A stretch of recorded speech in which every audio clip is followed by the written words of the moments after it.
여러 가지 환경적인 요인으로 인해서 우리 몸에서 다이어트에 중요한 그 호르몬들이 있어요. 인슐린, 렙틴, 코티졸 요 3대 호르몬들이 약간 고장이 난 경우 그거를 좀 테스트해 볼 수 있는 제가 셀프 테스트를 준비를 좀 해봤습니다. 자, 이 테스트에서 3개 이상이라면요 여러분은 살이 안 빠지는 몸이 됐다고 볼 수가 있습니다.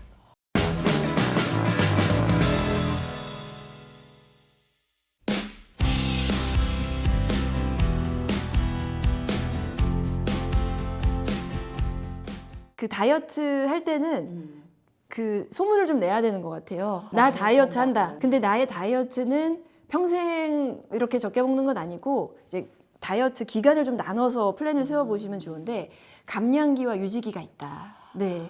근데 나는 집중해서 진짜 먹을 거 확 줄이는 시기는 감량기인데 보통 감량기는 오래 잡으시면 효율이 떨어집니다. 보통은 한 달. 좀 많이 빼셔야 되는 분들은 2달. 그래서 일단은 이제 배가 고파지는 시기, 네, 막 간식이나 이런 게 확 땡기는 딱 시간대가 있는 것 같아요. 환자분들께 항상 여쭤보거든요. 언제가 제일 힘드시냐? 그러면 2가지인 것 같아요. 점심 먹고 3, 4시에 한번 고비가 오시고요. 맞아. 그리고 저녁 먹고 자기 전에 한번 또 허기가 오시죠. 일단 그 점심 먹고 3, 4시 그때 이제 그 고비를 못 넘기면 막 과자 찾고 빵 찾고 해서 맞아요. 먹게 되는 건데 너무 배가 고프시면 참기보다는 단백질 간식을 조금이라도 드시는 게 도움이 되실 수 있으세요. 요즘은 또 이제 그 단백질 쉐이크를 팩에 파는 것들이 있어요. 근데 그 단백질 쉐이크가 아무튼 단백질 음식은 포만감이 굉장히 높습니다. 먹으면 식욕이 뚝 떨어져요. 단백질 간식을 이제 내가 일하는 직장이 있으시면은 뭐 서랍에다가 구비를 좀 해놓으시는 게 좋고 견과류도 좋아서 하루 견과 이렇게 네, 낮게 포장된 거 간식은 항상 낮게 포장된 거. 네. 그래서 견과류나 단백질 간식을 구비해 놓으시면 단백질 간식 드시면 탄수화물 간식을 안 먹을 수 있다. 그리고 이제 자기 전에 이제 허기가 질 때 그때는 좀 참으셔야 합니다. 저녁을 먹고 자기 전까지 그 4-5시간은 꼭 공복을 유지해 주셔야 돼요. 그래서 근데 너무 허기가 질 때가 있어요. 그럴 때는 물을 드세요. 일단 위에 뭐가 들어가면 이게 포만감이 좀 생길 수가 있거든요. 물을 벌컥벌컥 드셔보세요. 이게 진짜 배고픔이 있고 가짜 배고픔이 있거든요.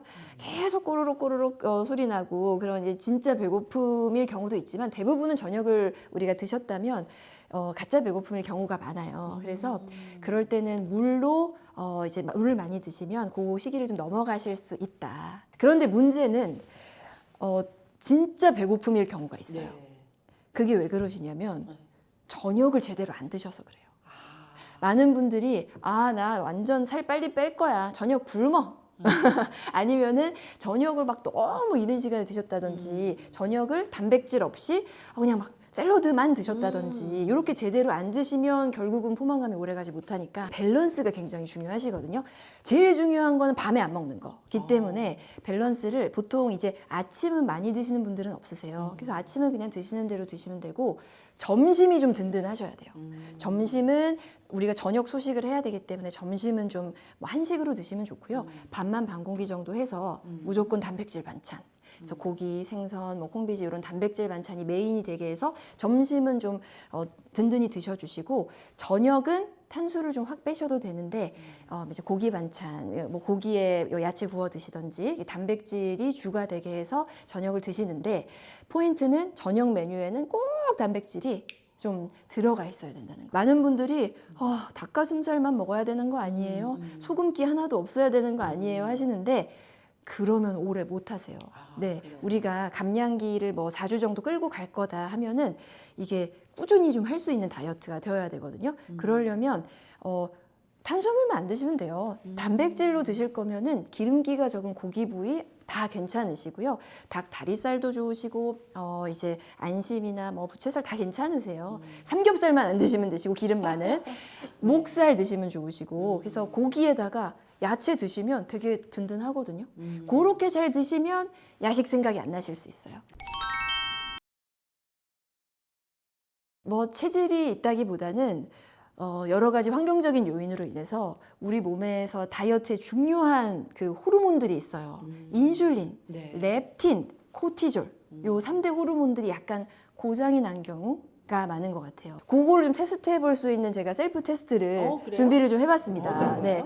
나는 빵, 떡면, 과자 등 탄수화물을 좋아한다. 두 번째, 액상과당이나 설탕이 들어간 달달한 음료를 좋아한다. 세 번째, 밥을 먹고 나서 3시간도 안 됐는데 배가 고프다. 네 번째, 밤에 야식이 땡긴다. 다섯 번째, 스트레스가 많다. 여섯 번째, 쉬어도 계속 피곤하다. 일곱 번째, 잠을 많이 못 잔다. 자, 이 테스트에서 3개 이상이라면요, 여러분은 살이 안 빠지는 몸이 됐다고 볼 수가 있습니다. 그래도 방법이 있어요. 일단 첫 번째, 인슐린. 다이어트에 있어서 가장 다스려야 될 호르몬이 인슐린이에요. 인슐린은 항상 분비가 되어야 되는 호르몬은 맞거든요. 우리가 이제 당류, 탄수화물 음식을 먹으면은 혈당이 올라가죠. 혈당이 계속 올라가면 안 되니까 혈당을 내리기 위해서 인슐린이 막 분비가 됩니다.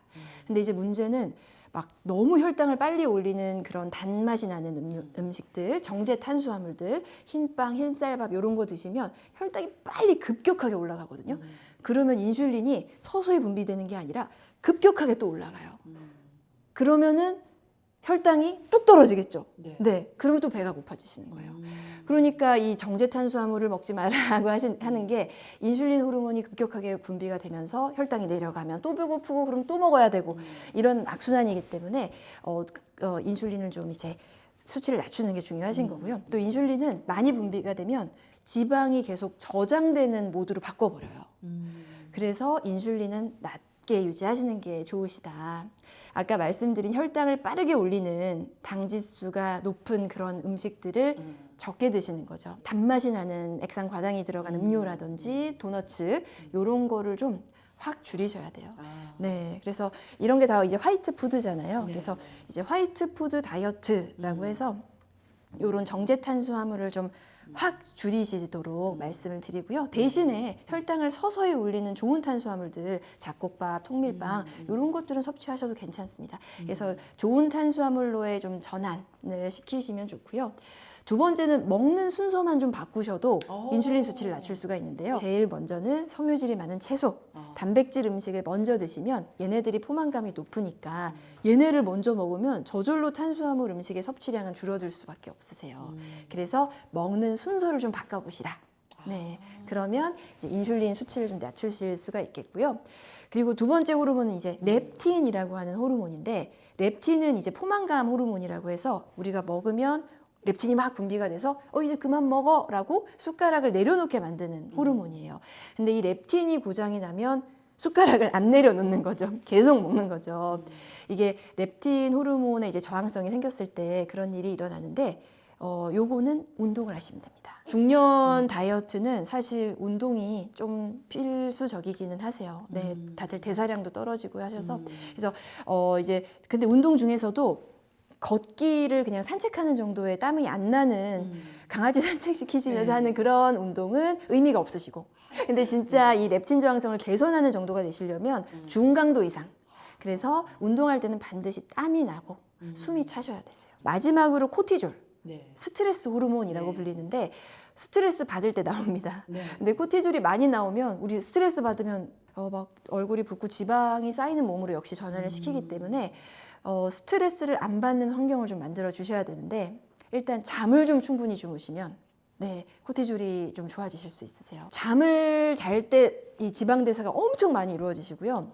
저희가 이제 그 식이 체크 해드리는 분들 보면은 저희가 이제 그 공복 체중을 재서 알려달라고 말씀을 드리는데, 잠을 많이 잔 날은 무조건 체중이 내려가 있으시고 잠 못 잔 날은 적게 먹어도 살이 오히려 쪄 있거나 비슷하세요.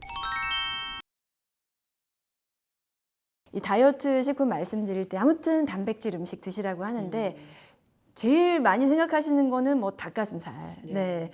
근데 이제 닭가슴살이 퍽퍽하고 좀 질릴 수가 있다 보니까 닭가슴살보다 단백질이 훨씬 많은 식품이 또 있어요. 황태. 이 황태가요, 닭가슴살이 보통 이제 손바닥 하나 면적이 100g인데 그거 먹으면은 20g 들어 있습니다, 단백질이. 황태는요 100g당 단백질이 80g. 그래서 이 닭가슴살 질리신 분들은 그 황태를 드시면 좋은데 보통 황태 미역국. 네네. 그래서 역시 밥은 조금만 드시고 미역에다가 황태 건더기를 좀 많이 푸짐하게 하셔가지고 드시면 밥을 적게 먹어도 든든하세요. 달걀 좋습니다. 아무래도 뭐 들고 다니기도 간편하고 삶아서. 맞아요. 아침에 막 바쁠 때는 막 시리얼 드시지 마시고 계란에 두유 드시면 좋죠. 그래서 계란은 뭐 한 알에 80칼로리밖에 안 해서 칼로리도 적고 한 알에 한 단백질 6g 정도 들어있기 때문에 보통 우리가 이제 다이어트 할 때 요요 없으려면 근육량 소실되지 말고 근손실 없이 이제 하셔야 되는데 그러려면은 단백질을 하루에 한 60g 이상은 드셔야 되거든요. 근데 60g을 하루에 다 챙겨 먹기가 쉽지 않습니다. 그래서 계란 하나에 단백질 6g이 들어있고 두유 한 팩에 또 6g 들어있어요. 그러니까 이제 계란 두 알에 두유 드시면 한 18g 정도. 아침에 그러면은 훌륭하시죠. 토마토도 좋으세요. 그렇죠. 네. 토마토가 우리가 한 200g짜리 큰 토마토도 칼로리가 30칼로리밖에 안 하거든요. 이제 반면에 식이섬유소가 많기 때문에 포만감 오래 가고 우리가 다이어트 하다 보면 뭔가 좀 씹고 뭔가 많이 먹고 싶을 때가 있는데 그렇죠. 그럴 때 토마토 활용하시면 좋습니다. 네. 그래서 부피 대비 칼로리가 적기 때문에 이제 방울토마토 같은 거는 간식으로 싸다니시면서 허기질 때 드셔도 좋고요. 이제 토마토에는 그런 섬유질도 많지만 뭐 베타카로틴, 여러 가지 비타민이 있어서 이제 건강에도 또 도움이 되시기 때문에 드시면 좋은데 한 가지 부족한 게 있어요. 한 끼 식사로 드시기에는 토마토에 단백질이 좀 부족하거든요. 그래서 만약에 식사 대용으로 좀 드신다면 그 토달볶이라는 메뉴가 있어요. 토마토 달걀 볶음. 그거를 저는 이제 다이어트 식품으로 많이 권해드리는데 달걀 단백질이 있기 때문에 토마토의 그 단점을 좀 보완을 해줄 수가 있습니다. 그래서 기름 두르고 계란 스크램블 볶다가 토마토 썰어서 넣고 볶으면 되는데 그 토마토에 그 라이코펜이라고 하는 항산화 성분이 있는데 그 항산화 라이코펜 성분이 기름이 있을 때 흡수율이 더 높아지기 때문에 이렇게 토달볶으로 해서 드시면 영양적으로도 더 좋고 네 포만감도 더 오래 가시고 잠 잘 자기. 네. 이게 중년 여성분들 갱년기 이후에는 참 불면증이 많으세요. 네. 그러니까 여러 가지 환경적인 요인도 있겠지만 호르몬적인 요인으로도 잠을 못 주무시는 분들이 계신데 우리가 잘 때 굉장히 많은 대사가 일어나거든요. 네. 생각보다 굉장히 많은 대사가 일어나서 그때 지방 대사가 활발하게 이루어지시고요. 네. 그리고 이제 낮 동안에 우리가 손상됐던 조직들의 회복도 이루어지시기 때문에 잠을 잘 자야 살도 빨리 빠지시고 건강도 건강해지실 수 있어요.